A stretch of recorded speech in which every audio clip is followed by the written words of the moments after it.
The wager.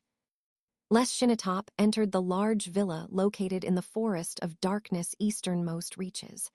The other dark elves who were there looked up from their gambling in surprise. "Is that him?" whispered one, laying down his cards. "Yes," whispered another, "it's Shinatop himself." Les ignored the whispers and walked up to the table he was looking for. At the table sat 3 other dark elves. "Hello there, Grenlows," said Les, smiling. The dark elf who was playing cards looked up at the aged elf and groaned. "What do you want, Les?" he asked nervously. "I think you know," said Les. "I want the fire shard necklace, and I know you have it." Grenlows slouched in his chair. "It's mine," snapped the dark elf. "Go away, leave us to our moon cards." The 2 other dark elves looked as bothered as Grenlows appeared, but remained silent. "I'll make you a wager," said Les. "If you let me join your game.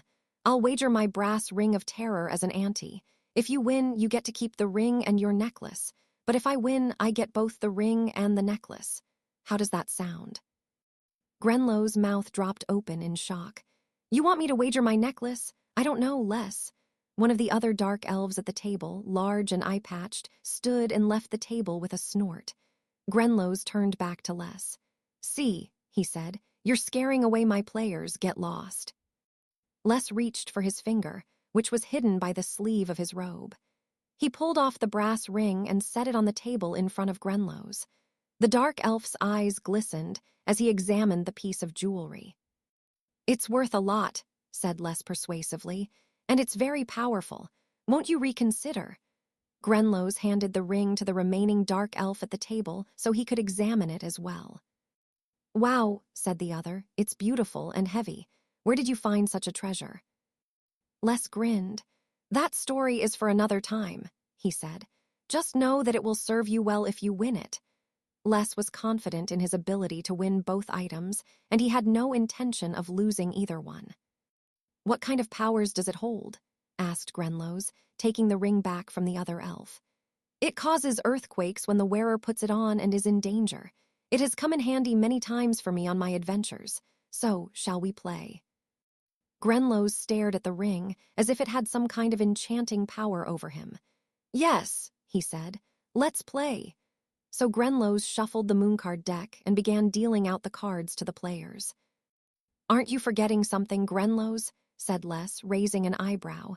The leader of the game looked confused for a moment. "Your necklace," said Les. "Put it on the table." "Oh, yes, of course," said Grenlows, removing the necklace and setting it on the table with the ring. So the 3 began to play their game. Les drew 5 cards in all, 3 black stars, the most common in the deck, 1 blue sun card, semi-rare, and 1 green crescent moon card, another semi-rare one. "Dealer goes first," said Grenlows, chuckling.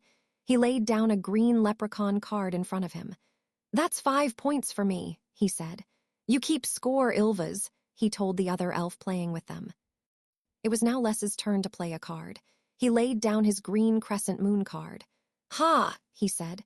"Green crescent moon beats a green leprechaun. 10 points for me. I lead." Grenlows pounded the table in anger.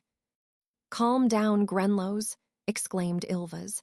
"It's just a game." Les grinned wickedly. "A game I intend to win," he said sarcastically. Grenlows was beginning to run out of patience with Les and his behavior. Ilvas played a blue crescent moon card worth 8 points. Les was still in the lead. Grenlows drew another card and cursed. Les assumed he had drawn the death card, but wasn't sure. Sure enough, Grenlows laid down the black death card with a picture of a skull on it. The other 2 elves laughed at his misfortune.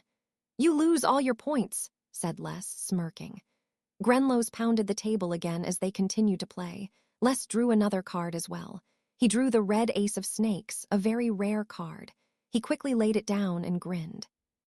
"That's worth 15 points," he said, "and now I have a total of 25 points." Ilvas wrote down the scores as quickly as he could with a quill pen on parchment paper. Grenlows cursed again and nearly fell out of his chair. They played on for some time, and eventually Ilvas was eliminated from the game, leaving just Les and Grenlows playing. Grenlows had taken over as the scorekeeper and was now playing better. The 2 dark elves were neck and neck, with the score tied at 50. The draw deck was nearly depleted, with only 3 or 4 remaining. Les hadn't yet come across the spirit card. The spirit card beat all other cards, including the aces. Les drew yet another card, and it was a black star.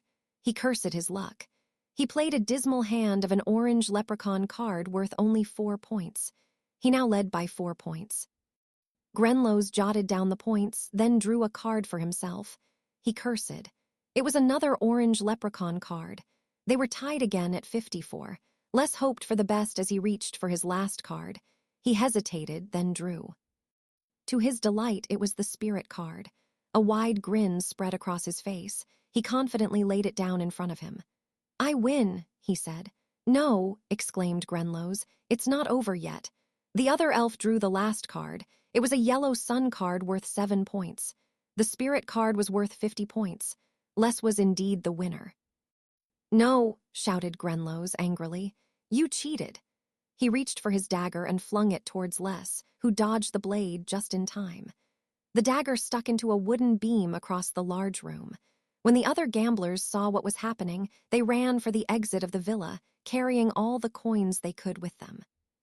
When the large room had all but emptied, there were only 2 remaining, Les and Grenlows.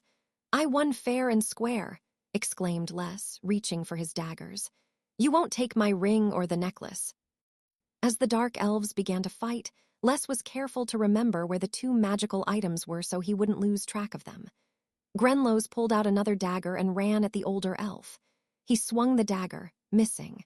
Les, at his age, knew a fight wasn't in his favor. He also knew he couldn't win a fight at close range. The old elf had always been better at long-range fighting. He was adept at throwing his daggers at the enemy from a distance. The elves battled for a while longer, then Les saw an opportunity. The old elf kicked the other hard in the chest, sending him flying backwards. Grenlows landed hard on a pile of chairs. "Now is my chance," Les thought to himself. He flung both his daggers at the downed elf. They stuck into his neck and chest. As Grenlows lay dying, Les took his daggers and placed them back in their holders, still blood-stained. "Good game, Grenlows," said Les. "I'm sorry it had to end this way." Grenlows coughed twice, then died. Les quickly grabbed the ring and the necklace.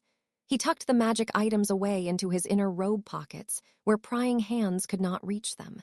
Then he turned and exited the empty villa.